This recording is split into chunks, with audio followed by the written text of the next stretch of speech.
So which number is divisible by 9? 9 తో divisible అయ్యే number ఏంటి అని అడుగుతున్నారు. సో 9 యొక్క డివిజిబుల్ రూల్ ఏంటి సార్ అంటే, so some of the digits అనేవి 9th టేబుల్ లో మనకి డివిజిబుల్ అయితే సో ఆ ఆప్షన్ అనేది 9 తో డివిజిబుల్ అవుతుంది. ఒకసారి చూద్దాం. ఇప్పుడు సమ్ ఆఫ్ ద డిజిట్స్ అనేది చెక్ చేద్దాం. సో ఇక్కడ 5, 6, 1, 1, 2 యాడ్ చేస్తే సో 2 + 1 3, 3 + 1 4, 4 + 6 10, 10 + 4 15. సో 15 అనేది మనకి 9th టేబుల్ లో డివిజిబుల్ అయితే సో ఈ ఆన్సర్ అనేది ఈ నెంబర్ అనేది 9th యొక్క డివిజిబుల్ అని మనం చెప్తామండి.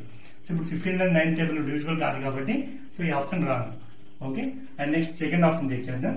సో 5 + 4 9, 9 + 4 13, 13 + 9 22, 22 + 8 30 అండి. సో 30 అనేది మనకి 9th టేబుల్ లో లేదు కాబట్టి సో ఇది కూడా ఆప్షన్ అనేది రాంగ్ అవుతుందండి. అంటే ఈ టోటల్ నెంబర్ అనేది 9 తో డివిజిబుల్ కాదని చెప్తాం. And next third option. So 3 + 5 8, 8 + 6 14, 14 + 4 తీసుకుందాం 18, 18 + 9 27. సో ఇక్కడ మీరు చూసుకుంటే 27 అనేది 9th తో డివిజిబుల్ అవుతుంది. 9 1 9 3 9 3. సో ఆన్సర్ అనేది